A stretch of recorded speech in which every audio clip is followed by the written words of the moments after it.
Euh, nous avons également monsieur, donc, par la suite, qui interviendra, monsieur Jean-Marc Gervais, qui est donc directeur général adjoint de la CACEM en charge des finances, des achats et des marchés. Nous avons ensuite une intervention prévue donc de moi-même, donc Gestel Gilles, je suis directeur de Technopole Martinique. Par la suite, interviendra Daniel Desforts sur les directrices du développement économique. Nous aurons ensuite une intervention donc, de Manuela Alcindor, qui est du chef du service d'accompagnement de l'entreprise. Et pour conclure, une intervention en réponse aux questions d'aide de Laurent Lafontaine, qui intervient au titre de Martinique Développement, mais également du réseau Étoiles, pour pouvoir notamment répondre à une série de questions, s'il y en a, autour des aides hors CACEM. Voilà. Donc, vous dire, donner quelques règles de déroulement et d'animation de notre webinaire. Vous dire que ça va être un webinaire qui va être enregistré. Donc, les participants qui ne souhaitent pas être enregistrés, en tout cas, peuvent se déconnecter, sachant que la configuration est la suivante. Vous avez en visuel l'ensemble des intervenants et également des modérateurs. Donc, les participants ont la capacité d'interagir avec les intervenants via le fil de discussion qui est le conversé en bas d'écran. Ces questions vont être relayées par deux modératrices qui sont Lauriane Primus et Janine Jean-Baptiste de la CACEM. Vont être relayées vers l'animateur qui posera les questions aux différents intervenants. Donc, vous pouvez, via donc, le fil de discussion conversé, poser vos questions. Les participants ne sont ni en visuel et ne peuvent pas non plus intervenir en audio. Voilà. Donc, voici donc les règles d'animation. Et donc, je réitère les formations de l'enregistrement qui va démarrer de ce webinaire. Voilà. Donc, globalement, présenter ce webinaire. Donc, je laisse intervenir donc Nicolas Gauvin concernant, pour l'introduction, le cadre général des aides CACEM. Merci Gilles. Bonjour à toutes et à tous. Donc, bienvenue à ce webinaire. Effectivement, la CACEM a souhaité, dans ce moment de crise, apporter un accompagnement et un soutien aux entreprises du territoire centre. Et donc, on s'est focalisé sur des mesures essentielles et qui visent à répondre à un besoin clair et à une difficulté qui a été exprimée par les entreprises. Première chose, c'est la chute des commandes, évidemment, et donc une perte du chiffre d'affaires.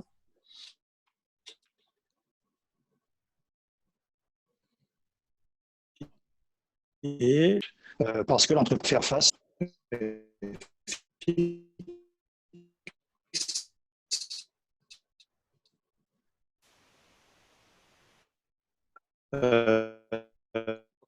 Je crois qu'on a un petit souci de connexion avec Nicolas Gauvin.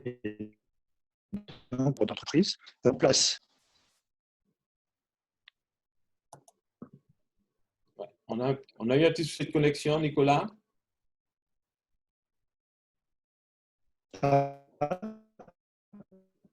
C'est bon?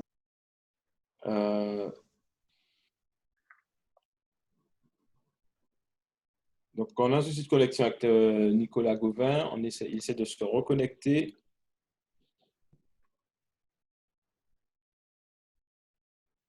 Oui, Gilles, tu Oui, m'entends?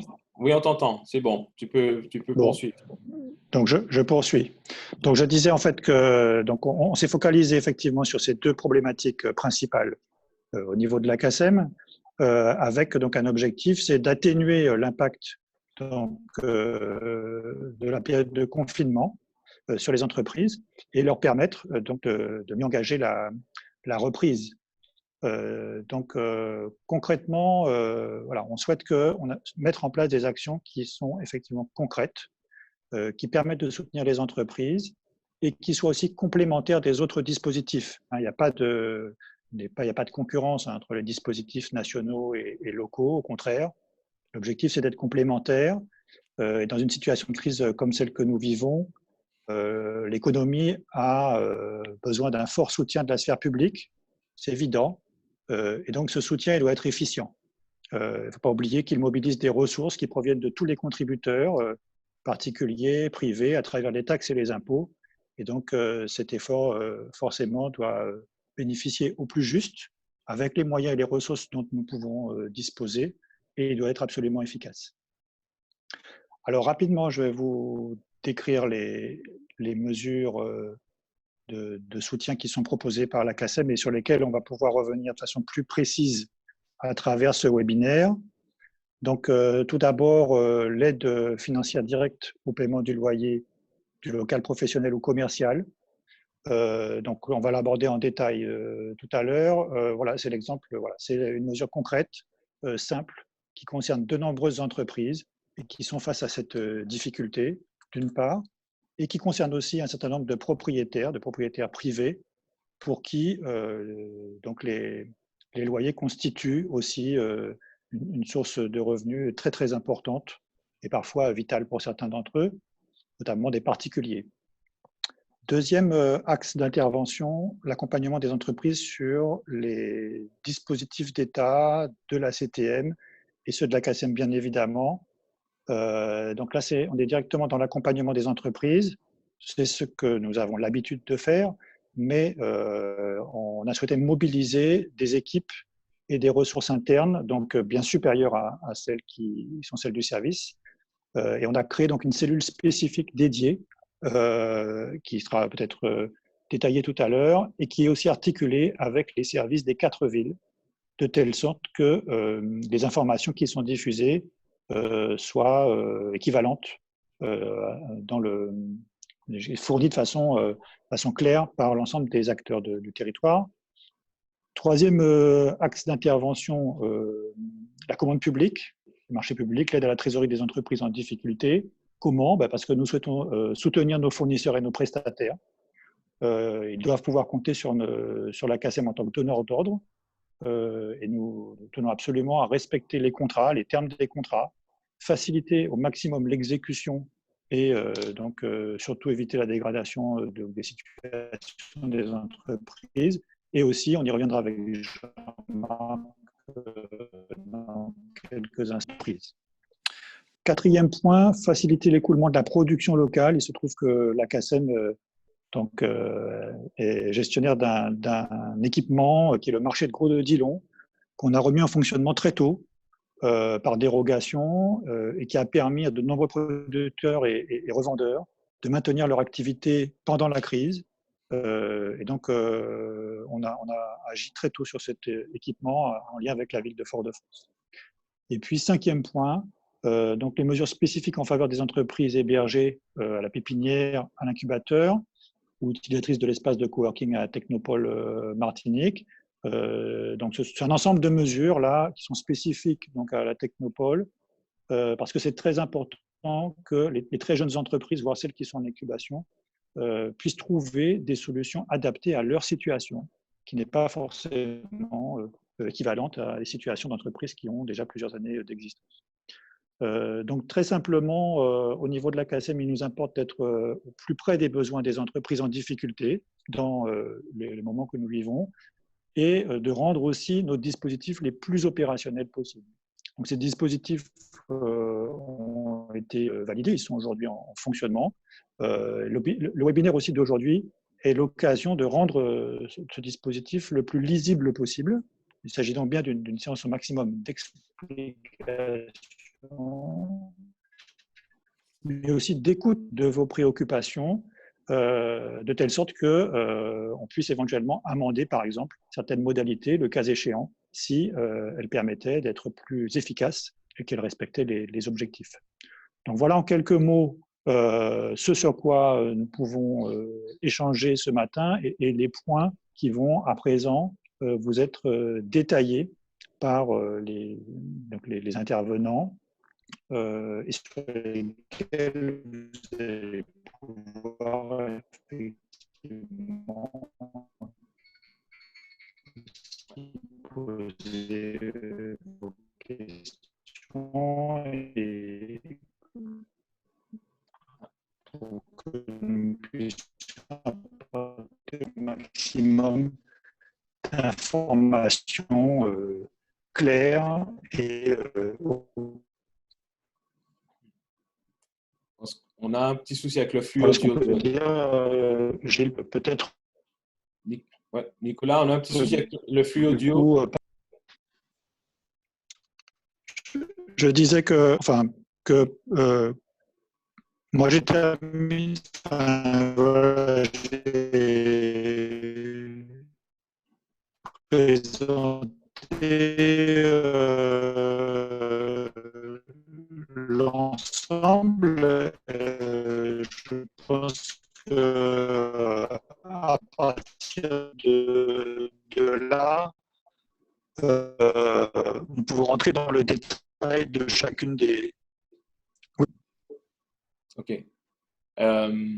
Donc, OK, merci Nicolas. On a eu quelques soucis avec le flux audio sur la fin, mais le message, c'était qu'on rentrait dans le détail des différentes aides.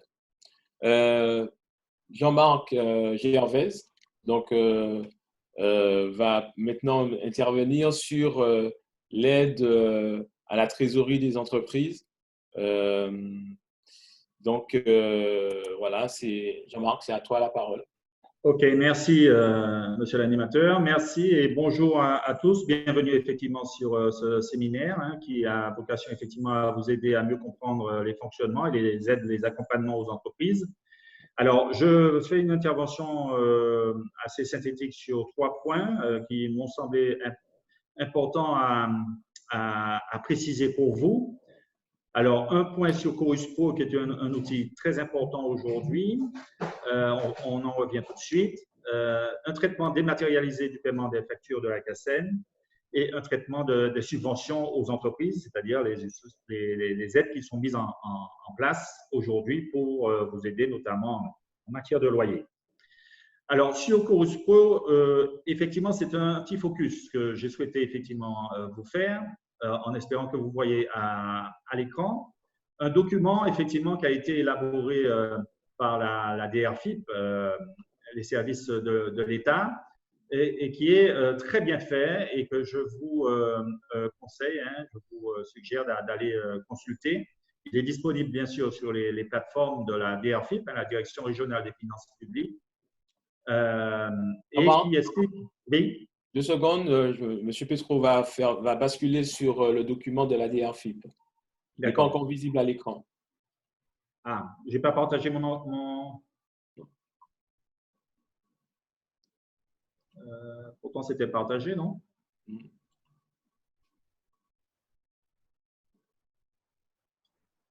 Là, vous le voyez? Non, toujours pas. On va… Ça vient pas?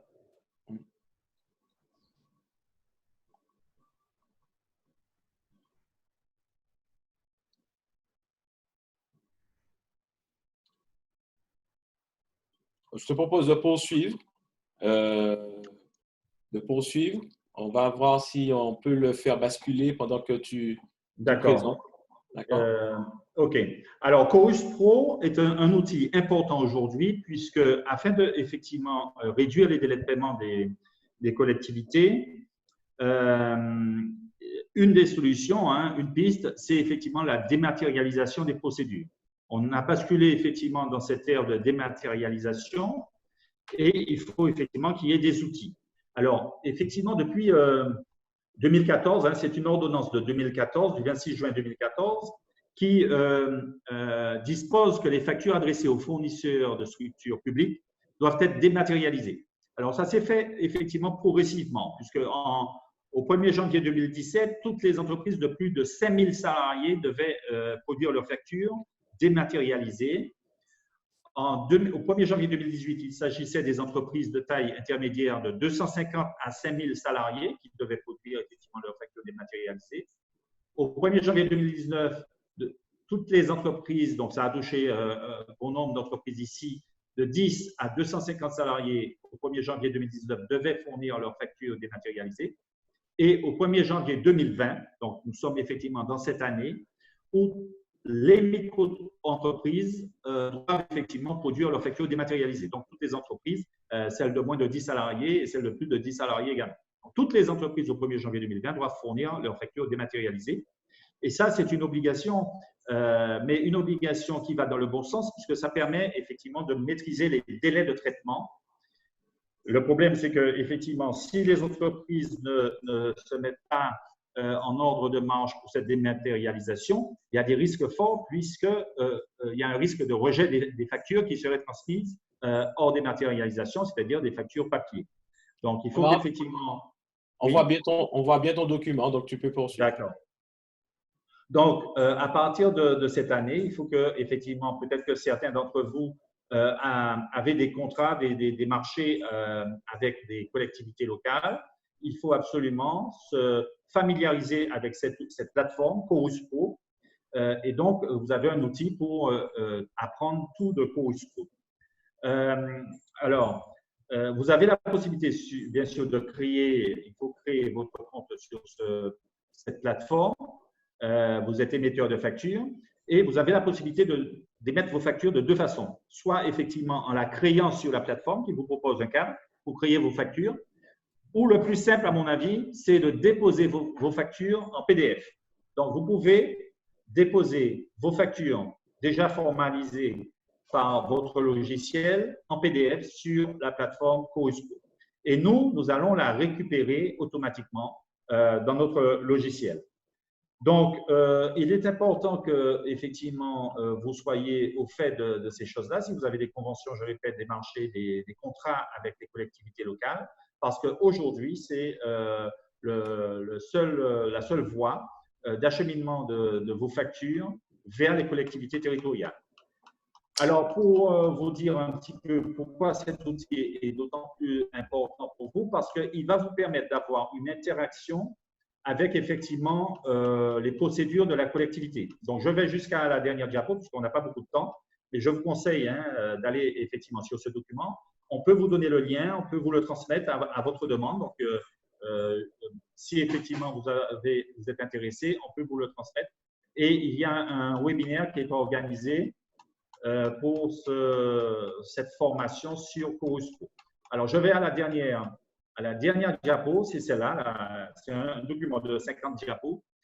Pourquoi cette plateforme est très importante? Parce qu'elle vous permet de suivre en temps réel toutes les étapes de traitement de vos factures. Vous savez effectivement à quel moment effectivement vos factures sont prises en charge, si elles sont suspendues, si elles sont rejetées. Il y aura bien sûr une observation pourquoi elles seront rejetées. Vous aurez l'explication en direct du traitement, de l'état de prise en charge de vos factures. Si la facture est prise en charge, vous aurez effectivement à chaque étape de validation le service fait, c'est-à-dire que la collectivité constate la réalisation de la fourniture ou du service fait, la date, le statut de mandaté, si la facture est mandatée, mise à disposition du comptable, comptabilisée et mise en paiement. Donc, je ne serai pas plus long pour vous dire qu'effectivement, cet outil, non seulement il est important en termes de raccourcissement des flux de paiement, donc aide à la trésorerie, puisque ça va faciliter le flux de trésorerie pour l'entreprise. Et puis aussi, ça vous permet d'avoir une plateforme de discussion et d'information précise de chaque étape de traitement de vos factures. Et donc, ça, c'est très important à maîtriser aujourd'hui compte tenu de la dématérialisation. Alors, sur le deuxième point, on va revenir au document. Si notre prestataire peut remettre l'autre document. On le voit? On ne le voit pas encore, mais je te propose déjà de développer ton sujet. Alors, le deuxième point que je voulais aborder avec vous, c'est effectivement les procédures de traitement dématérialisées par la CACEM. Là aussi, c'est important de le savoir. La CACEM, dans sa chaîne de traitement finance, a un outil, hein, une application qui est complètement dématérialisée. C'est-à-dire qu'à partir de Chorus Pro, on va aller récupérer vos factures.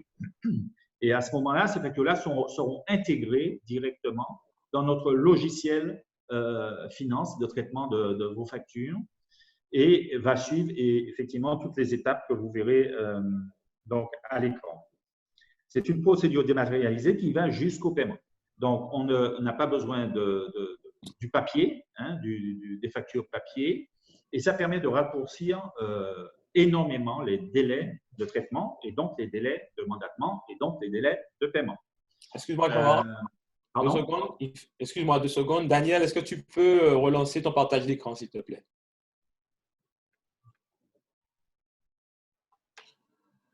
Voilà, oui, voilà, il est là. C'est ensuite. Voilà. Merci, Daniel.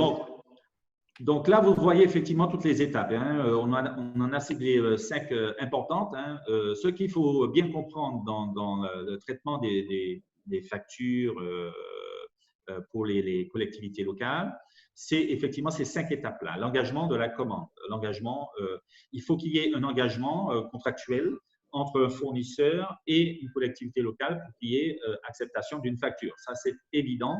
C'est-à-dire que ça peut être un marché, ça peut être un bon de commande, ça peut être une convention de subvention, ça peut être effectivement des accords, mais il faut absolument que cette étape-là soit solide, qu'il y ait un engagement juridique qui va générer automatiquement un engagement comptable. Ça, c'est un principe de base.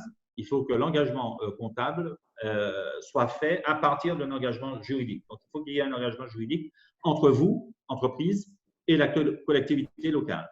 Ensuite, c'est à ce moment-là seulement que la collectivité peut recevoir une facture. Elle ne pourra pas traiter la facture si elle n'a pas l'étape avant. Hein, c'est effectivement des étapes incontournables. Donc, d'abord l'engagement. Et après, on reçoit une facture, on peut la traiter. Et donc, le traitement, c'est l'enregistrement dématérialisé, bien sûr, par Chorus Pro, obligatoirement par Chorus Pro. Ensuite, la troisième étape que vous avez, c'est le service fait. Et la collectivité, pour qu'elle puisse effectivement payer la facture, mandater la facture, il faut qu'elle ait un service fait. On ne paye pas s'il n'y a pas de service fait. On paye sur service fait.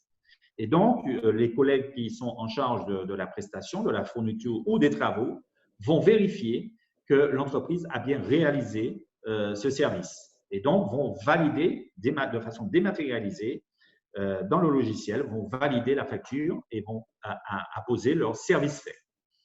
Une fois que ce service a été validé par effectivement l'agent qui suit la commande, cette facture va passer en position de mandatement. Et donc, le mandatement, bon, comme c'est en dématérialisé, ça se fait vite, c'est des choses qui basculent. On vérifie pour le mandatement, bien sûr, que on a bien le RIB de l'entreprise, le SIRET, et bien sûr l'acte juridique qui correspond effectivement à cette commande. Donc, le mandatement est fait à notre niveau et c'est dématérialisé. Une fois que le mandat est fait, il part chez l'ordonnateur, qui est en fait le président de la CACEM ou son ordonnateur délégué, qui vise les mandats de façon dématérialisée. Donc, tout se fait en dématérialisation. L'ordonnateur peut être chez lui et il vise effectivement les mandats de chez lui avec le logiciel que nous avons installé, bien sûr, sur son ordinateur. Ensuite, dès lors que l'ordinateur a visé le mandat, ça part directement à la trésorerie, puisque vous savez qu'il y a séparation de l'ordonnateur et du comptable. La trésorerie va traiter le paiement de la facture. Et bien sûr, ça se passe avec un flux, une fois que l'ordonnateur a signé. Le flux part à la trésorerie pour être payé. Et le comptable a aussi un délai maximum pour payer. Donc, le délai global de paiement de toute cette chaîne-là, il est réglementairement de 30 jours. Entre le moment où, effectivement, la facture arrive, donc dans le logiciel, est pris en charge par la collectivité, et le moment où la trésorerie paye et le flux arrive sur le compte de l'entreprise, il doit se dérouler maximum 30 jours de délai global de paiement. 30 jours. Et donc, avec la dématérialisation, c'est vraiment un atout. On arrive effectivement parfois à être bien en dessous de ces 30 jours-là, si effectivement toutes les étapes ont été bien vérifiées, verrouillées et consolidées, et que l'entreprise a bien rempli tous les documents et que les factures sont conformes à la commande. Alors, je ne vais pas m'étendre davantage, je suppose qu'il y aura peut-être des questions. Sur le troisième point, le traitement des subventions. Ça vous touche plus précisément dans le cadre effectivement de cet accompagnement aux entreprises du centre. Le traitement des subventions se fait effectivement à peu près de la même façon. On va laisser Daniel Defort, est-ce que tu peux laisser effectivement, merci, cette procédure? C'est-à-dire qu'effectivement, dans le cadre de subvention, il y a là aussi un engagement qui est en fait la convention, bien sûr la décision de subvention et la convention de subvention qui sera passée entre la CACEM et vous, qui serez bénéficiaires effectivement de cette subvention. Il faut que, bien sûr, pour qu'il y ait engagement, que le dossier soit complet. Et donc ça, il faudra vérifier ça. Ça, c'est la première étape. C'est-à-dire qu'il faut qu'effectivement, j'insiste sur ça, qu'on ait le SIRET de l'entreprise ou du propriétaire, le RIB, le relevé d'identité bancaire actualisé, hein, celui sur lequel l'argent va arriver. Et ça, il faut absolument qu'on ait ces éléments-là. Bien sûr, le dossier sera complet si effectivement, notamment des éléments comme le bail actualisé est fourni, si l'assurance, les polices d'assurance, l'attestation d'assurance du local est fournie également. Et là, on peut effectivement engager la subvention. Donc, ce sera une subvention qui fera l'objet d'une délibération et donc d'une convention. Et là, à partir de la complétude qu'on aura vérifiée de ce dossier, on pourra l'engager comptablement. Une fois que c'est engagé comptablement, après, il n'y a pas de facture, bien sûr, puisque c'est une subvention, mais il y a un service fait qui est, en fait, le parallèle, c'est une attestation faite par les services, comme quoi, effectivement, on peut liquider et payer cette subvention. Ensuite, le mandatement est fait directement à la suite, hein, et le paiement également suit la même procédure. C'est un mandat qui va chez l'ordonnateur, qui vise de façon dématérialisée le mandat et qui arrive, une fois avisé par l'ordonnateur, directement à la trésorerie de la CACEM. La trésorerie de la CACEM, donc, aura aussi là un délai de paiement à respecter, qui est de l'ordre de 10 jours, et par conséquent, on aura accompli toute la chaîne. Il faut bien que vous soyez sensibilisés sur la complétude du dossier dès le départ. C'est la première étape. J'ai dit, hein, le SIRET, le RIB, le bail, l'assurance. Les collègues vont insister sur d'autres éléments, mais il faut effectivement que les dossiers soient bien complets pour qu'ils soient engagés, traités, service fait et mandatés. Si toutes les choses sont faites dans les règles et que le dossier est complet, la CACEM, effectivement, peut payer en 15 jours. C'est-à-dire entre le moment où on engage la subvention, c'est-à-dire qu'on a le dossier est complet et l'attestation comme quoi, effectivement, on peut liquider la subvention. À ce moment-là, dans les 15 jours, entre l'engagement et l'arrivée de l'argent sur votre compte, on peut compter 15 jours. Et ça, c'est un effort qu'on fait parce qu'on vous met en priorité compte tenu du contexte. On sait que c'est important pour votre trésorerie et pour, bien sûr, le redémarrage de votre activité économique. Voilà, en faisant un petit panorama comme celui-là, je pense que j'ai balayé 2-3 choses qui vont peut-être susciter des questions. Donc, je suis à votre écoute éventuellement pour répondre à vos questions. Merci beaucoup de votre écoute. Okay. Merci beaucoup, Jean-Marc. Donc, je vous rappelle que vous pouvez effectivement interagir avec les intervenants via le fil de discussion. Pour les nouveaux arrivants, donc, j'indique un peu la procédure. Donc, vous avez un fil de conversation en bas de votre écran. Vous pouvez poser vos questions et les questions sont relayées vers l'animateur, donc vers moi-même, pour poser directement aux intervenants les questions. Donc, il y a une question à l'attention de Jean-Marc. Donc, y a-t-il des secteurs d'activité non éligibles pour les subventions? Alors, pour cette question-là, je pense que la collègue Manuela Ascendor, qui suit ce dossier, va pouvoir répondre plus précisément, puisque je suppose que la question porte sur l'aide au loyer. Non, c'est par rapport le paiement des subventions aux entreprises. Est-ce qu'il y a des secteurs non éligibles? Alors, les subventions aux entreprises sont effectivement dans le cadre qui va être développé tout à l'heure, puisqu'il s'agit là, dans l'occurrence, notamment d'une aide au loyer. Et donc, effectivement, il faut que ce soit dans ce cadre-là que la subvention soit traitée. Alors, OK. Est-ce que Daniel ou Manuela, vous voulez préciser la réponse? Manuela, si tu es présente? Oui, je suis là. Oui. Je suis là. De toute façon, on y reviendra tout à l'heure dans le cadre de l'aide à l'immobilier d'entreprise. Mais on peut d'ores et déjà apporter une première réponse qui est qui est la suivante. Il n'y a pas, tous les secteurs d'activité sont éligibles, en tout cas, à l'aide à l'immobilier d'entreprise. Maintenant, il y a d'autres critères d'éligibilité qu'il va falloir que nous évoquions tout à l'heure. Mais en tout cas, tous les secteurs d'activité sont pour l'instant éligibles à ce dispositif. OK. Merci beaucoup, Manuela. Voilà. Donc, s'il n'y a pas d'autres questions, donc je vous rappelle qu'on va faire plusieurs interventions. Après chaque intervention,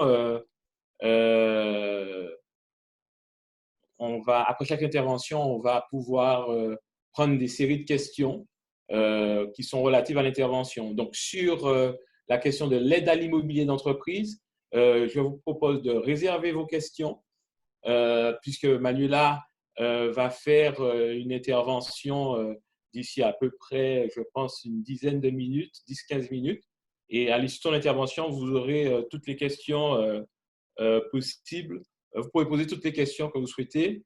Donc, concernant Chorus Pro, Jean-Marc, il y a une question. Oui, j'ai une question concernant Chorus Pro. Ouais. Pour faire la procédure de dématérialisation des factures, faut-il une signature électronique? Pas forcément, parce que en fait, comme je l'ai dit tout à l'heure, vous avez deux possibilités d'intégrer vos factures dans Chorus Pro. Soit vous la saisissez dans le modèle, effectivement, le cadre qui est proposé par Chorus Pro, soit vous intégrez vos factures en PDF, c'est-à-dire que vous sortez vos factures avec votre logiciel.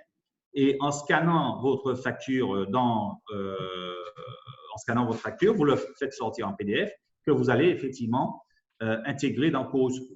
Ou alors même à partir de votre logiciel, hein, vous éditez votre facture en transformant son format, en mettant le format PDF et vous l'importez, copier-coller, hein, importez votre facture dans Chorus Pro. Donc, il n'y a pas besoin de signature électronique pour cette étape-là. Merci beaucoup, Jean-Marc et Manuela. Donc, on va poursuivre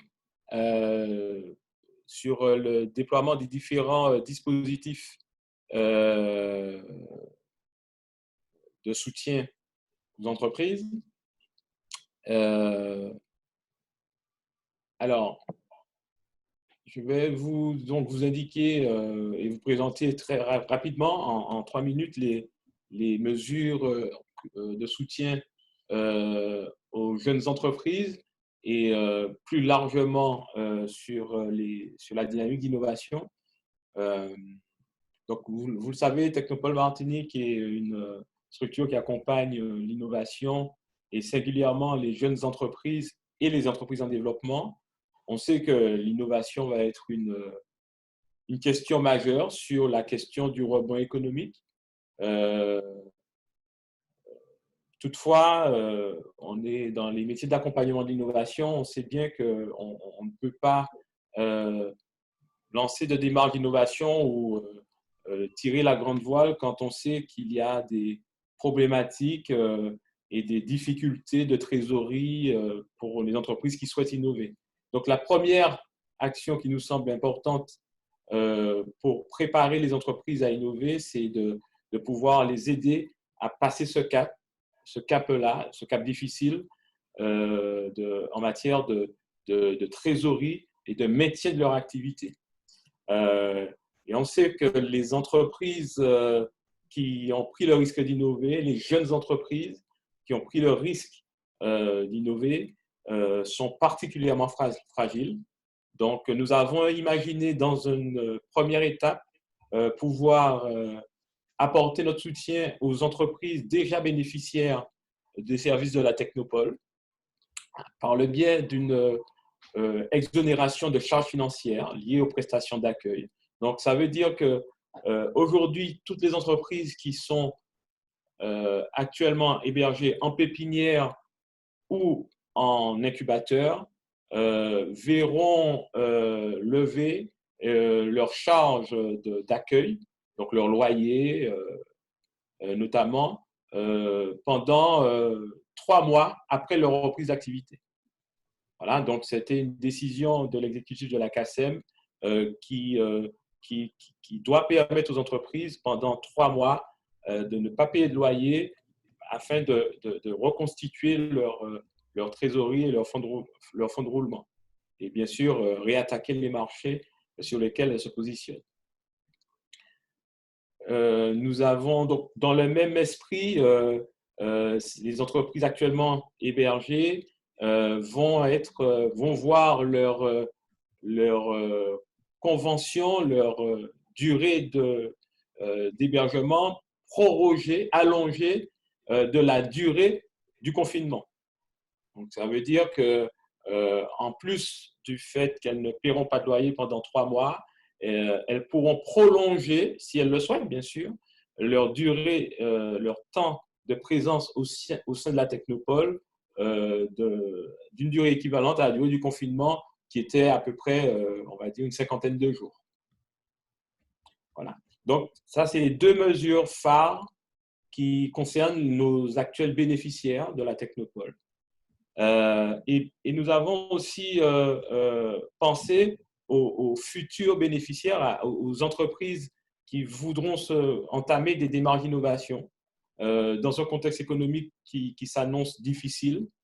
Et pour ces entreprises et ces porteurs de projets qui souhaitent solliciter la Technopole, la pépinière d'entreprise, l'incubateur pour pouvoir les accompagner dans leur démarche projet, à la fois en leur proposant un accueil, mais également des services de structuration des démarches d'innovation.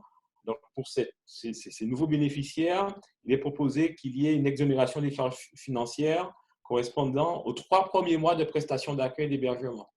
Et cela sur l'année 2020. Ça veut dire que tous les nouveaux bénéficiaires, toutes les nouvelles entreprises qui vont entrer et qui ont sollicité l'entrée en pépinière, en incubateur, et si elles sont retenues, elles vont pouvoir, on va dire, pendant 3 mois, les 3 premiers mois de leur présence en pépinière incubateur, pouvoir ne pas payer de loyer.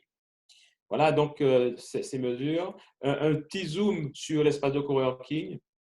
Donc l'espace de coworking aussi accueille donc des porteurs de projets, des chefs d'entreprise.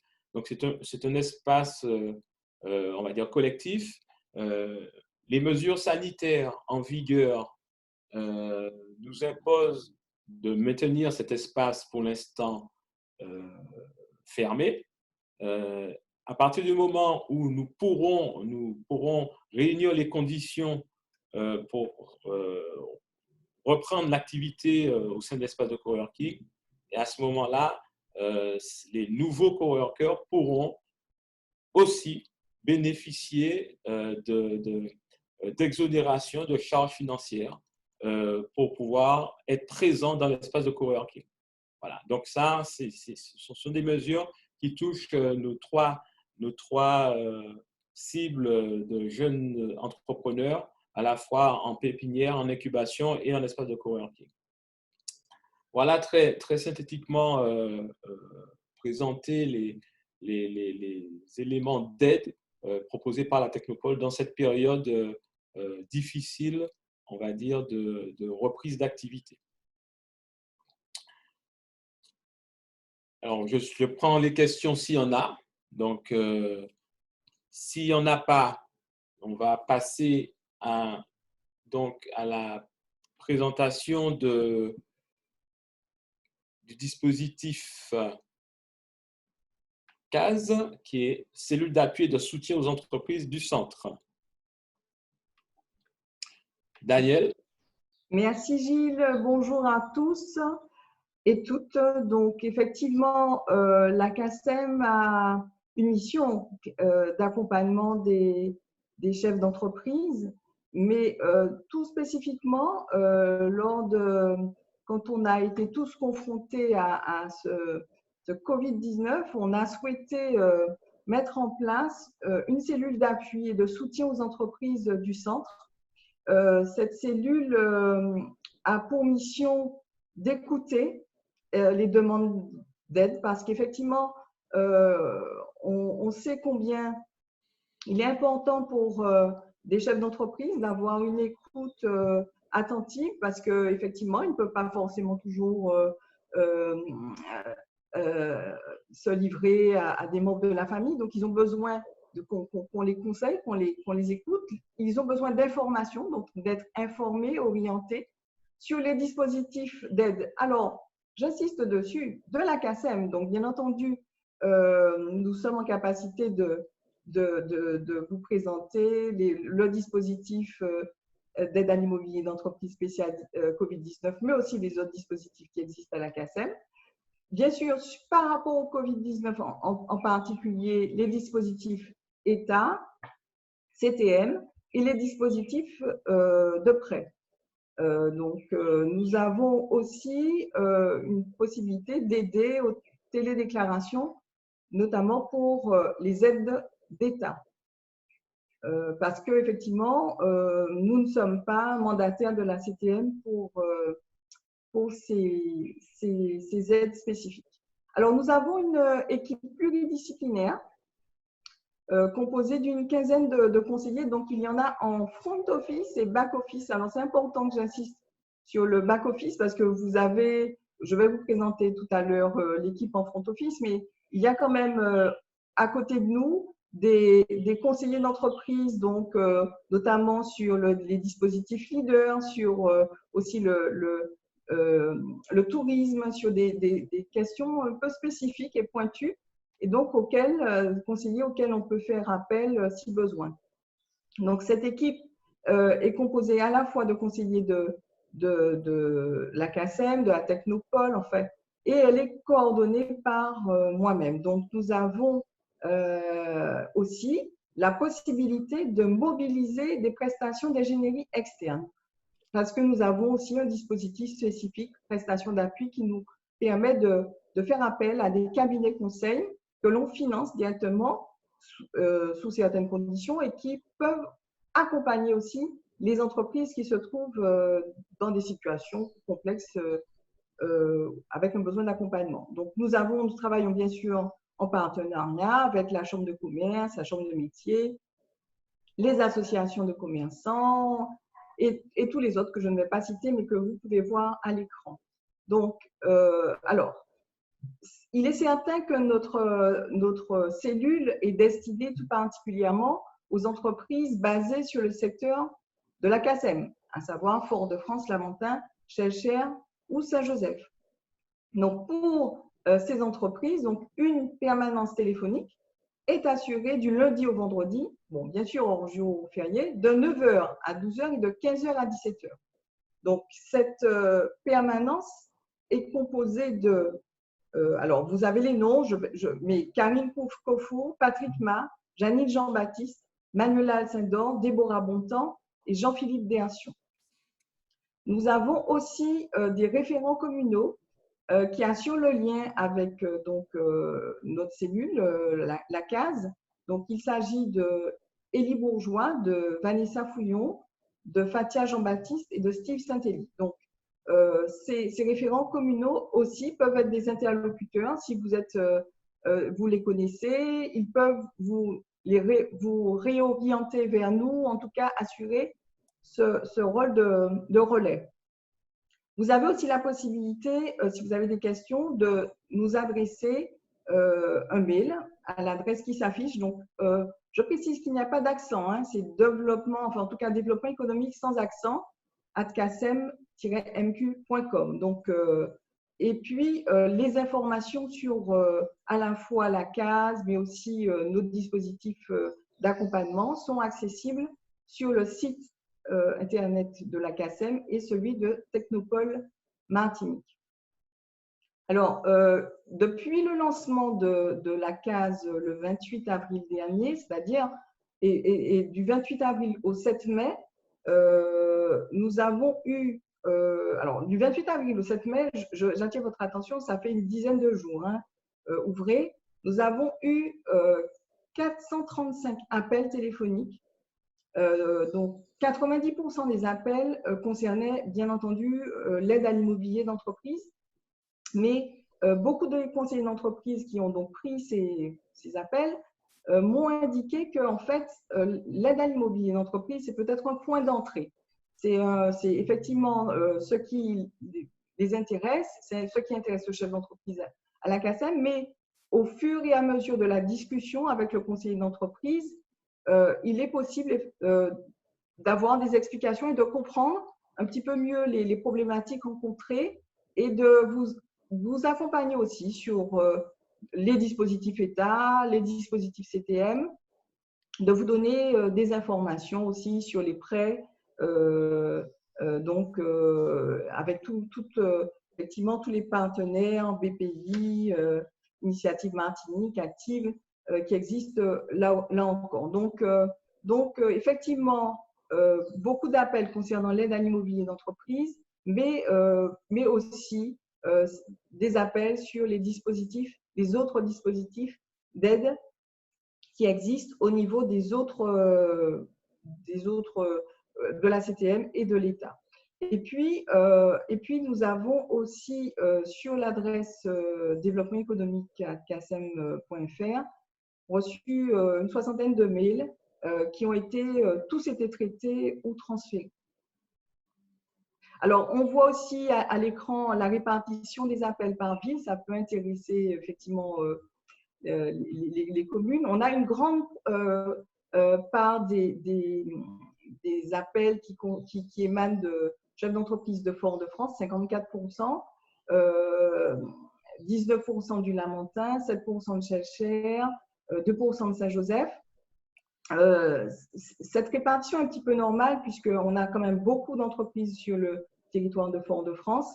Et par ailleurs, effectivement, ce qui ressort du suivi des dossiers, c'est qu'il y a beaucoup le profil des appelants et souvent un profil d'entreprises existantes, mais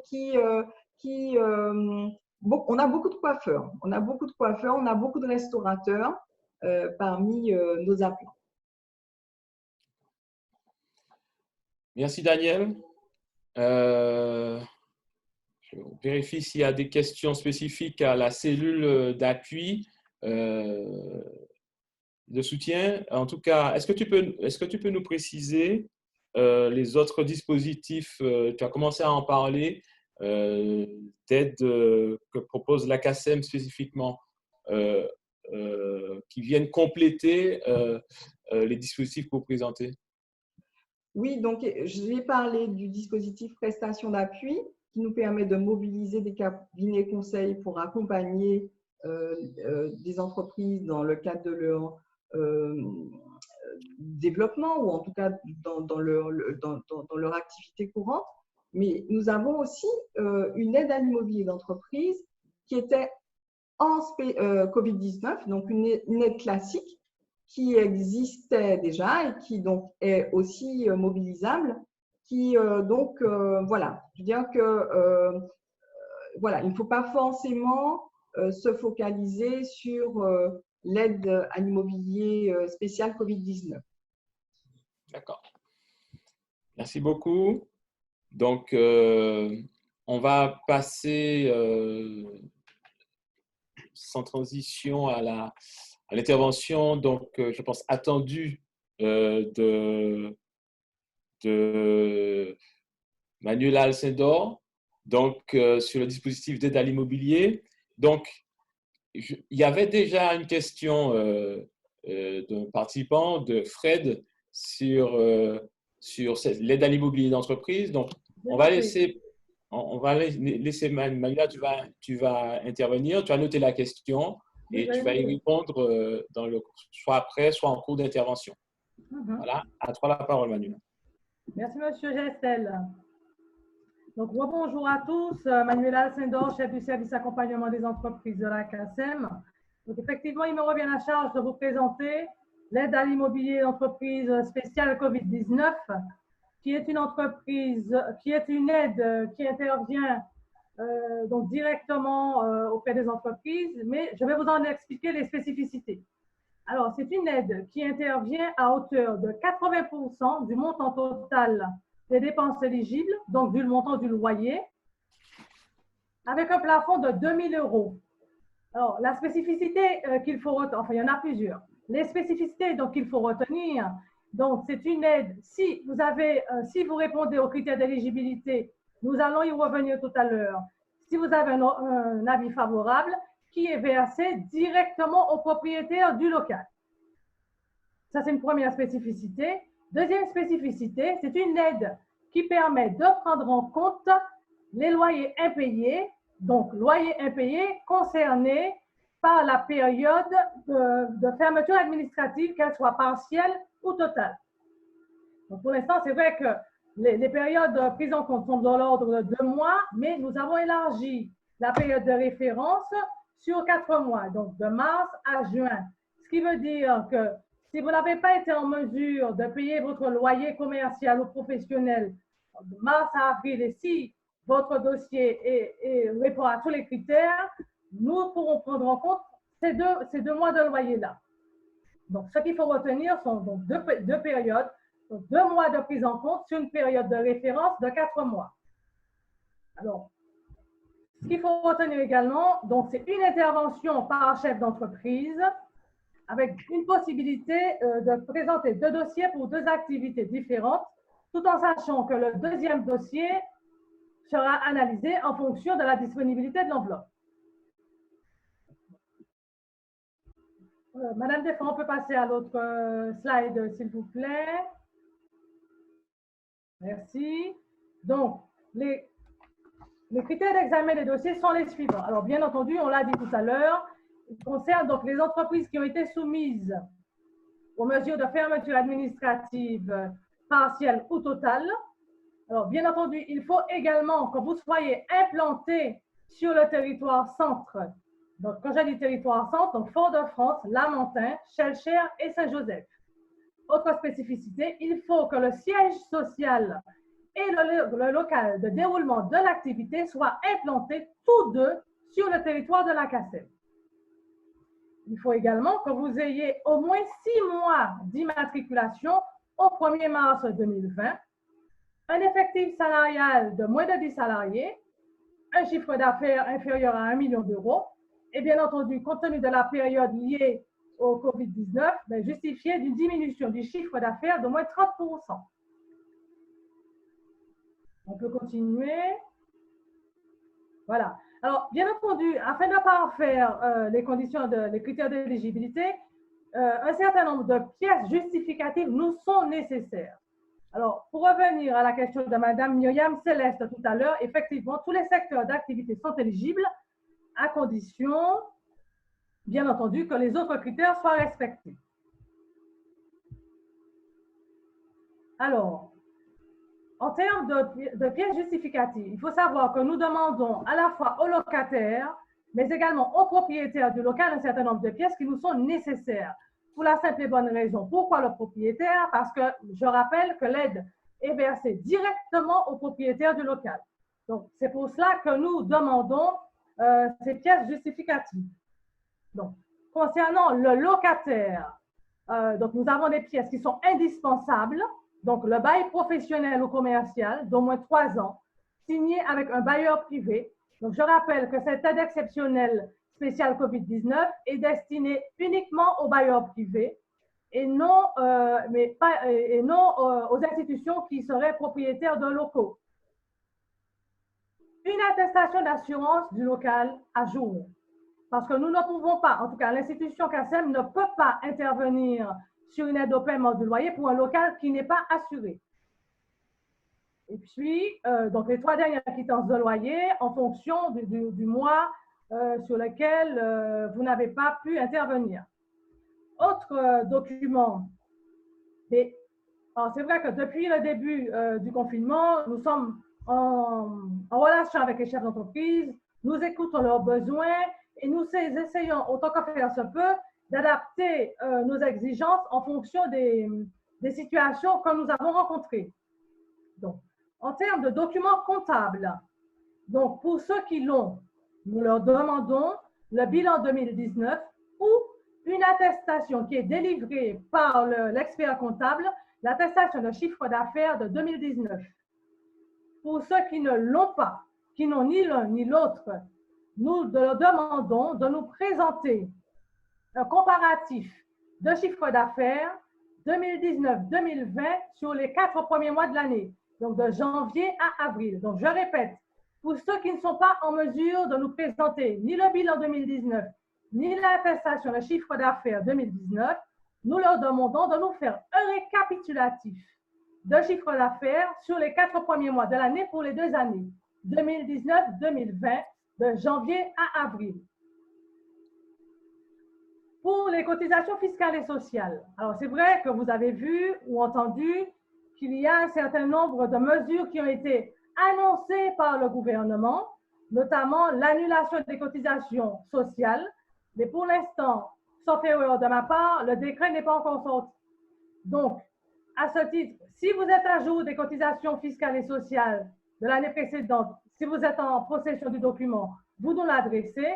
Le cas échéant, vous nous rédigez une attestation sur l'honneur spécifiant que vous êtes à jour de vos cotisations fiscales et sociales.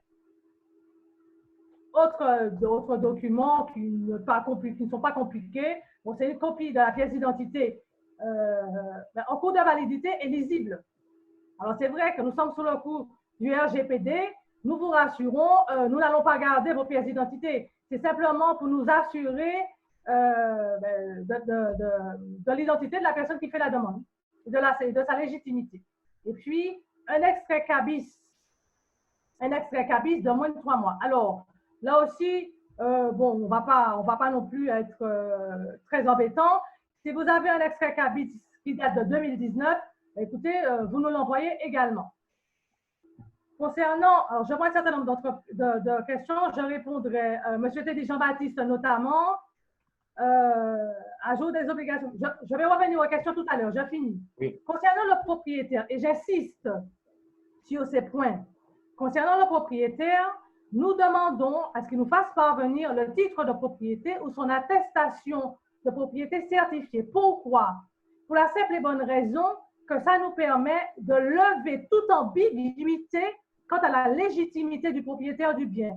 Parce que nous avons eu, sur le dispositif général en tout cas, à gérer des difficultés par rapport à cela. Donc, c'est pour cela que nous exigeons, et le mot n'est pas trop fort, en tout cas le titre de propriété ou l'attestation de propriété certifiée.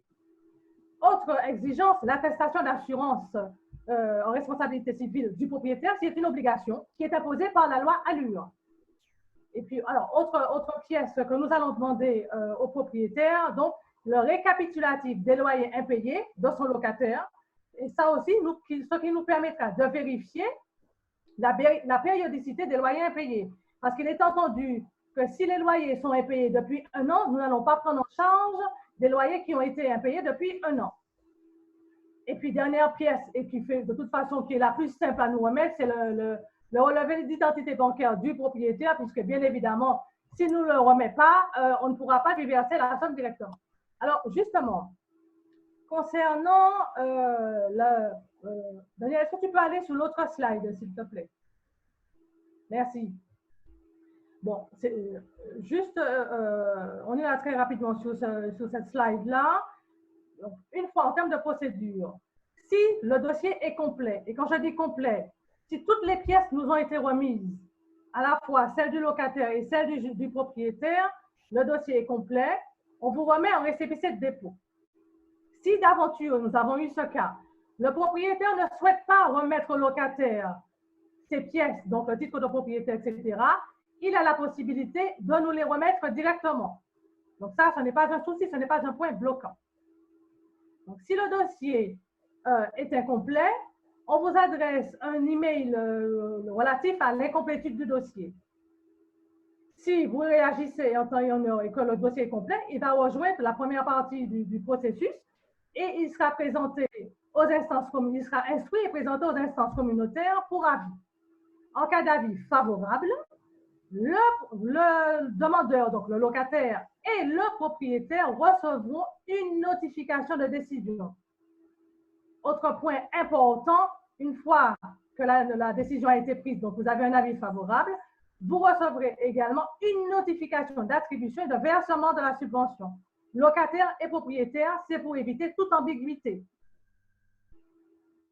Si vous avez un avis défavorable, vous recevrez une notification de décision de refus qui sera adressée uniquement au locataire. Alors, ce qu'il faut retenir de tout ce processus, dossier complet, présenté pour instruction et avis favorable, vous recevez une notification d'attribution et de versement et la somme est versée directement au propriétaire du local. Ce qu'il faut retenir également, c'est vrai que c'est une aide qui intervient à hauteur de 80% du montant des dépenses éligibles, ce qui ne dédouane pas le locataire des 20% restants, puisque le versement de la CACEM, et j'insiste, le versement de cette somme par la CACEM au propriétaire ne se substitue pas à la quote-part du locataire. Ça, c'est important, parce que le plus souvent, nous avons eu des appels qui nous disaient, oui, mais bon, du propriétaire qui disait, oui, mais que le locataire lui dit, la CACEM a déjà versé, c'est suffisant. Non, j'insiste sur ce point, le versement, la prise en charge du paiement du loyer par la CACEM ne dédouane pas, ne se substitue pas à la quote-part qui doit être versée par le locataire. Voilà. Bon, je pense que j'ai vu, il n'y a pas de souci. Anula? Oui, Gilles? C'était ta dernière slide? Oui. OK. Bien sûr, on a des questions. Il y a 3 ou 4 questions. On va les prendre dans l'ordre, si tu veux bien. Voilà. Donc, tu vas indiquer aussi à Daniel si la slide que tu souhaites voir affichée pour répondre aux questions. Non, je n'ai pas besoin de slide. Je n'ai pas besoin de slide, Gilles. OK. Donc, sachant, il y a une première question de Teddy Jean-Baptiste sur plus d'explications sur ce qui a été affiché, une intervention par chef d'entreprise et possibilité de 2 activités. Ça veut dire quoi? Alors, si l'entreprise a 2 activités différentes, donc je prends un exemple, un chef d'entreprise qui a un restaurant et un salon de coiffure. Dans le même local? Non, pas forcément dans le même local. D'accord. Donc, deux activités dans 2 locaux différents. Voilà, avec 2 sites différents, si tu préfères. D'accord. Donc, il peut faire ses demandes, il peut présenter ses dossiers, tout en sachant, il va falloir qu'il priorise ses demandes, tout en sachant que la deuxième demande sera attribuée ou pas en fonction de la disponibilité de l'enveloppe. D'accord. Alors, j'ai vu que M. Jean-Baptiste a demandé un jour des obligations fiscales pour 2019, jusqu'à fin 2019. Donc là, tu réponds à la question. Un jour des obligations fiscales et sociales. Voilà, donc voilà, c'est à quelle date qu'il faut avoir cette obligation d'être à jour? Pour l'année, on est là jusqu'à décembre 2019. D'accord, très bien. Nous avons une question autour de la notion de bailleur privé. Est-ce qu'une SCI est considérée comme un bailleur privé? Oui. il faut que la SCI ait été officiellement constituée, puisque de toutes les manières, on va lui demander les statuts de la SCI. D'accord. Il y a donc une question de Madame Céleste. Si l'entreprise a payé son loyer, mais qu'elle se retrouve en trésorerie tendue, en disant cela, peut-elle quand même faire la demande? Oui. Alors, effectivement, c'est une ouverture que nous avons souhaité quand même offrir aux chefs d'entreprise. Donc, si effectivement, Madame Céleste a été en mesure de payer son loyer en mars et avril, mais qu'elle se retrouve en difficulté pour mai, juin, elle peut effectivement déposer une demande. D'accord. Puisque ça rentre de la période de référence. Je rappelle que la période de référence, c'est mars à juin. Donc, mai-juin reste dans la période de référence. D'accord. Et le comparatif de chiffre d'affaires pour justifier la baisse doit-il être certifié par le comptable? De préférence, oui. D'accord.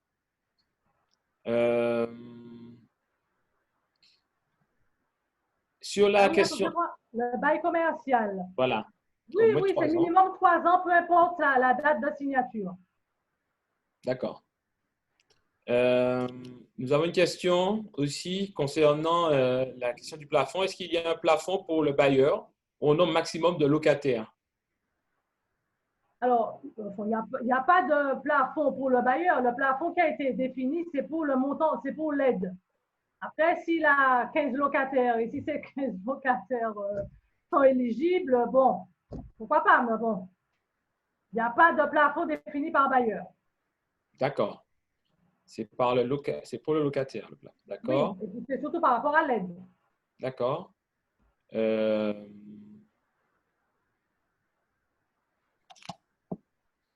Alors, je vois la question. Est-ce que les aides sont-elles cumulables avec les autres dispositifs d'État? Oui. Elles sont cumulables puisque je rappelle qu'il y a la règle des… Alors, elles sont cumulables tout en observant la règle des minimis, puisque je rappelle qu'il y a un plafond d'aide global à ne pas dépasser, donc qui va varier en fonction de l'activité. Donc, en général, il me semble que c'est 200 000 euros. Donc, pour l'instant, on n'avait pas encore 200 000 euros. D'accord. OK. Alors, M. Nicolas Lucas, oui, effectivement, si le propriétaire souhaite nous adresser directement ces pièces, il n'y a pas de souci. Ah oui, donc c'est Janine qui a répondu. OK. OK. Est-ce que je reviens sur la notion de une intervention par chef d'entreprise et 2 activités différentes maximum.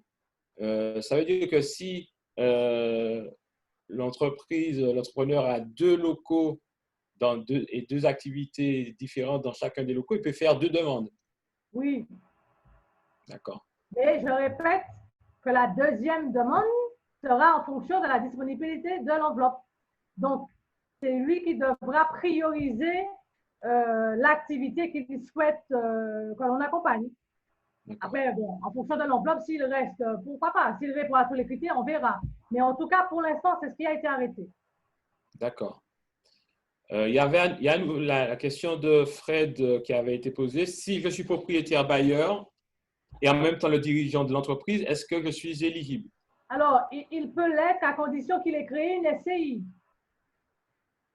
Mais il ne faut pas qu'il soit gérant majoritaire de la SCI. Il faut qu'il en soit l'associé. D'accord. Voilà. Donc, je pense qu'on a pris le fil de questions concernant l'aide à l'immobilier. Il y en aura peut-être d'autres. Une question pour les cellules d'appui et de soutien aux entreprises. Attends, Gilles. Oui. Gilles, il y a une question de M. Nicolas Lucas. Le fait que vous n'ayez pas de salarié n'est pas un critère bloquant, en tout cas en termes d'éligibilité. Donc, la question, c'est si je n'ai pas de salarié, suis-je éligible? Voilà, c'est ça. S'il n'a pas de salarié, ce n'est pas un critère bloquant quant à l'éligibilité. D'accord.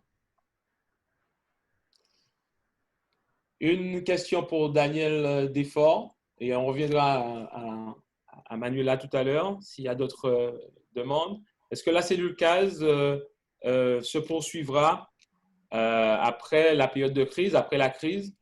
les entreprises auront besoin d'être suivies pour s'en sortir. Est-ce que la CACEM va intervenir dans ce sens?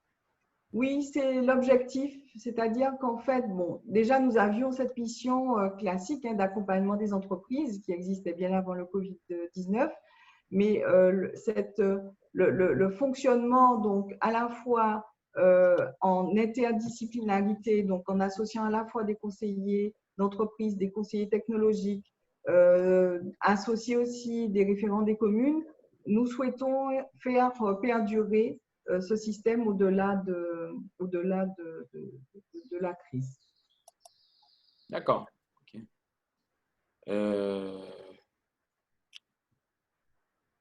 Bon, je pense qu'on a répondu aux questions, aux différentes questions. Je vois oui, les dossiers sont envoyés sur sae@cacem.fr par mail. Voilà. Oui. Juste, je reviens sur le bail commercial et l'antériorité. Ce qu'on vous demande, c'est d'avoir un bail commercial. Donc, il peut être un 3, un 6, un 9, un 12. Ce n'est pas un souci. L'essentiel, c'est que vous ayez un bail commercial en bonne et due forme. C'est surtout ça. D'accord. Signé, de préférence. Hein. OK, merci beaucoup. Donc, vous avez pu prendre, je veux dire, des informations relatives au dispositif de soutien des entreprises de la CACEM. Manuela, je te cède la parole rapidement, mais on va laisser aussi Laurent Lafontaine, qui est responsable du pôle économique marketing développement, nous indiquer les autres aides mobilisables en complément des aides de la CACEM et répondre aux questions s'il y en a sur une période de 5 minutes. Manuela, tu voulais intervenir de nouveau? C'est vrai qu'on n'en a pas parlé, on n'a pas eu de questions en ce sens concernant les micro-entreprises.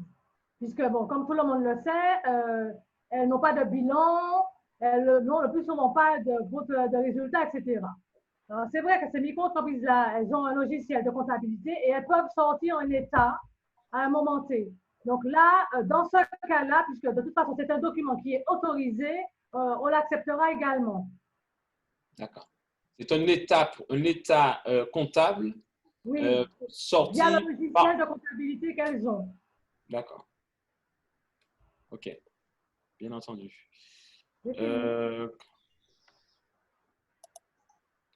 Donc,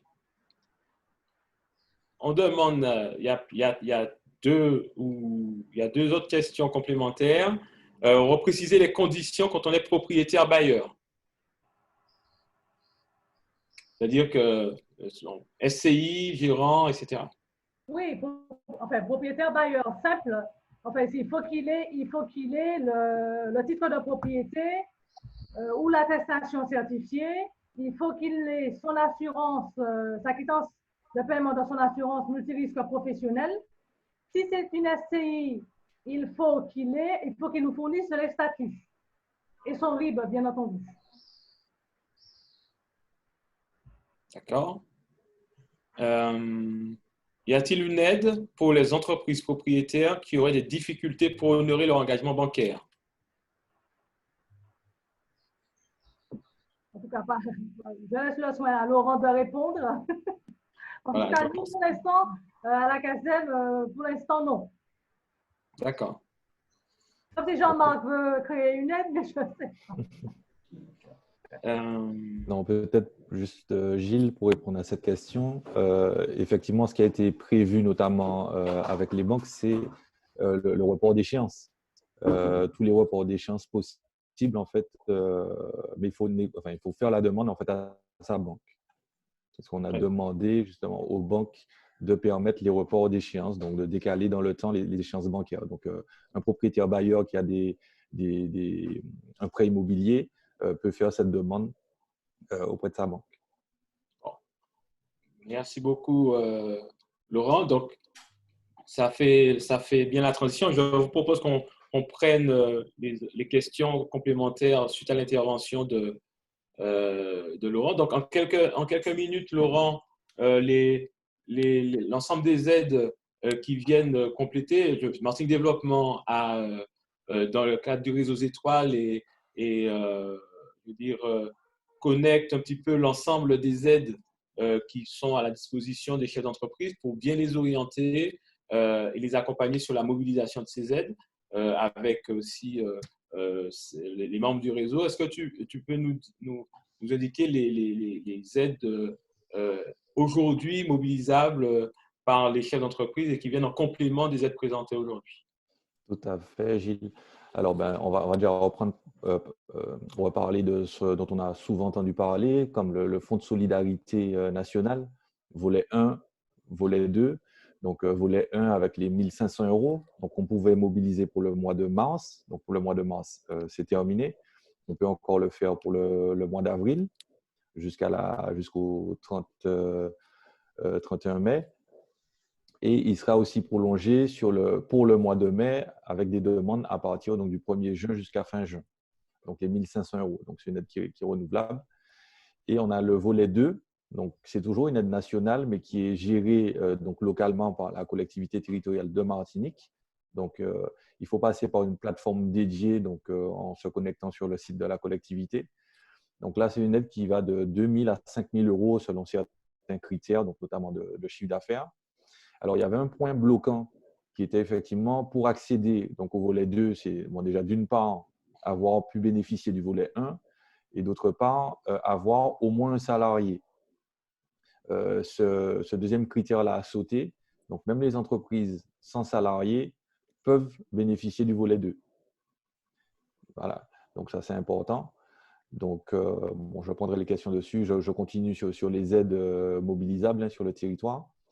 On a donc la CTM qui a mis aussi en place des aides dédiées, spécifiques. Donc, on a le fonds de subvention territoriale, donc qui est accessible depuis une semaine à peu près. Là aussi, toujours, il y a une plateforme spécifique se connectant sur ESUB. Je vous donnerai le lien tout à l'heure. Voilà, donc la demande se fait en ligne. Et donc là, c'est une aide qui va de 1 000 à 10 000 € pour les entreprises qui ont subi donc, un arrêt total d'activité, de manière administrative, et jusqu'à 5 000 € pour les entreprises qui ont eu un ralentissement d'activité. Qu'est-ce que je peux préciser? Il faut que les entreprises aient au moins 6 mois d'activité.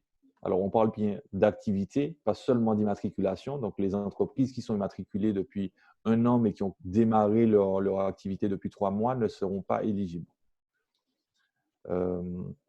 Autre critère, donc bien sûr, alors toutes les entreprises TPE, PME, micro-entreprises, alors qui ont leur siège social en Martinique, évidemment, mais qui ont un chiffre d'affaires inférieur à 2 millions €. Et pour être éligible, il faut que les entreprises aient connu une perte d'au moins 30% de leur chiffre d'affaires sur la période donc de mars-avril 2020. Alors, bientôt, on aura un dispositif aussi de prêt Covid, ce sera son nom, prêt à taux zéro, qui ira jusqu'à 60 000 €, qui sera donc géré, administré par Initiative Martinique Active. Normalement, le prêt devrait être opérationnel d'ici la fin du mois de mai. Voilà, qu'est-ce que je peux préciser? Ce sera un prêt à l'entreprise et non pas un prêt personnel, pas un prêt au chef d'entreprise, mais bien un prêt à l'entreprise, ce qui diffère un peu de leur dispositif habituel. Et puis, bon, vous avez tous entendu parler certainement du prêt garanti par l'État. Donc là, c'est se rapprocher de sa banque. C'est la banque, en fait, qui donne le feu vert, qui va vous donner, donc, on va dire, un préaccord que vous allez communiquer à la BPI, Banque publique d'investissement, et qui, avec ce préaccord-là, va vous remettre une attestation qui signifie, en fait, la prise en charge de la garantie à 90% du prêt de trésorerie qui sera fait par la banque. Le prêt, en général, limité à 25% du chiffre d'affaires annuel. Donc, voilà en gros les dispositifs. Donc, s'il y a des questions, je vais bien répondre. Oui, il y a quelques questions qui te sont adressées. C'est sur l'éligibilité au volet 1. Je suppose que c'est par rapport au fonds de solidarité que cette question est posée. Alors, excuse-moi, je n'ai pas compris la question. Alors, tu vois, et concernant l'éligibilité au volet 1, est-ce que c'est toujours d'actualité? Oui, c'est Est-ce toujours que… d'actualité. Voilà, d'accord. Donc, Voilà, tu peux préciser la réponse, ça veut dire que… Ouais. Ouais, je précise effectivement. Donc, je le disais tout à l'heure, donc le volet 1 est toujours accessible. Donc, il l'était pour le mois de mars, mais l'aide a été renouvelée pour le mois d'avril et le sera également pour le mois de mai. Donc, aujourd'hui, pour avril, on peut faire la demande, donc depuis le 1er mai et jusqu'à la fin du mois.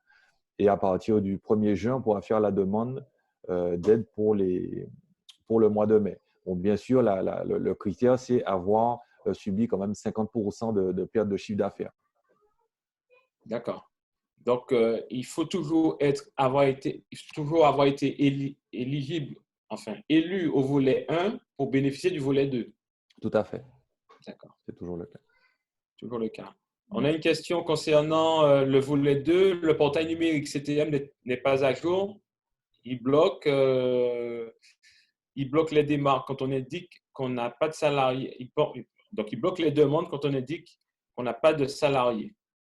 C'est possible, c'est le train de traitement, de mise à jour peut-être des logiciels. Ça prend parfois un peu de temps. Donc, toujours attendre ou se rapprocher de… Alors, si je vous donne je vais vous donner un contact, une adresse mail. Donc, on peut bénéficier du volet 2 et 1, même si on n'a pas de salarié. Tout à fait. C'est ça. Et donc, le contact au niveau de la collectivité territoriale de Martinique, donc c'est DIR, alors DIR, DEE, collectivité de Martinique.mq. DIR, DEE, collectivité de Martinique.mq. Donc, pour toutes les questions relatives notamment au portail. D'accord. Laurent, est-ce que tu peux reprendre l'adresse mail, s'il te plaît? Oui. Alors, DIR comme direction, DEE, voilà, tout à fait, collectivité de Martinique.mq, sans accent. Il est dans le fil de discussion. Anne Solange l'a mis dans le fil de discussion. Ah, elle l'a mis, d'accord. Ah oui, je vais voir, ok.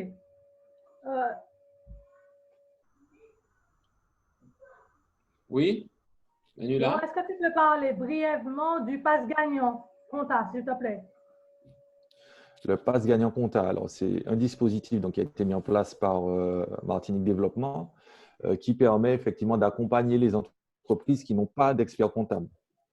Donc, il y a des entreprises, des petites entreprises notamment, qui démarrent leur activité sans expert comptable et on leur permet justement, en prenant à notre charge une partie des frais et en les formant sur tout ce qui est structuration de leur comptabilité. Et puis, donc, il y a un volet, en fait, groupement d'employeurs où nous chargeons de réaliser, en fait, la saisie comptable qui sera transmise à un expert comptable qui, lui, validera les comptes. Et donc, ça permet donc de réduire le coût puisqu'on prend en charge une partie des frais de la mission de l'expert comptable. Merci Laurent. Donc, il est 11h35. Nous arrivons au terme de notre webinaire. Je vais laisser M. Gauvin intervenir s'il nous entend pour conclure sur ce séminaire et puis on va donc mettre fin à ce webinaire. Monsieur Gauvin, c'est à vous. Oui, merci Gilles. Merci à tous les participants d'une part et puis à ceux qui ont fait les présentations. En quelques mots simplement, pouvoir dire que toutes les questions qui ont été évoquées aujourd'hui, les réponses, on va être transformées en foire aux questions sur le site internet de la CACEM et de Technopole, de telle sorte qu'on puisse poursuivre à avoir cette interaction et à coller aux demandes et aux attentes. Ça me permet aussi de vous dire de ne pas hésiter à aller sur le site internet de la CACEM et de la Technopole parce qu'on relaie toutes les informations sur nos dispositifs. Vous allez y trouver aussi toutes les pièces des dossiers qui sont téléchargeables. Donc ça me paraît important. Il me semble qu'on devrait pouvoir aussi diffuser l'enregistrement. Gilles, tu me diras si c'est envisagé techniquement possible et comment. Et puis, simplement aussi vous dire que là, on est sur des mesures qui essayent de traiter, d'accompagner sur vraiment la question de la crise et du moment, vraiment les problématiques du moment. Mais il y a très vite d'autres problématiques qui vont arriver, qui sont celles en fait de la reprise et de la relance. Et donc, évidemment, nous travaillons aussi sur, sur une stratégie pour accompagner les entreprises dans le cadre de la relance, et notamment à travers l'innovation, hein, mais pas que. Donc ça, on vous en dira plus une fois qu'on aura pu avancer significativement. Voilà, Gilles. Merci, Nicolas. Donc, pour, en dernier mot, vous dire que ce webinaire a été enregistré. L'enregistrement sera disponible sur les Facebook de la CACEM et du site technopolmartinique.org. Le support de présentation va être également être disponible sur ces deux sites web. Voilà. Donc, nous ne serons pas plus long. Nous mettons fin à la réunion. Je vous dis à tous merci de votre participation et donc à bientôt. Merci. Au revoir. Il y a une dernière question, Gilles. La CACEM a-t-elle prévu des réunions d'information pour les commerçants sur ces mesures? Donc, oui, je laisse Daniel Desforts prendre cette dernière question, répondre à cette dernière question. Oui, effectivement, nous avons déjà des mesures mobilisables pour les associations de commerçants, en particulier celles des centres-villes, puisque notre politique de revitalisation des centres-villes perdure, hein, malgré la crise. Et donc, nous avons des financements fléchés pour les associations de commerçants. Donc, outre donc, ces financements fléchés, bien entendu que nous restons à la disposition des associations pour, si elles souhaitent nous mobiliser, si elles souhaitent qu'on les rencontre de façon à continuer le travail déjà engagé. Merci Daniel. Et je dis donc merci à tous les intervenants et donc cette fois-ci à bientôt.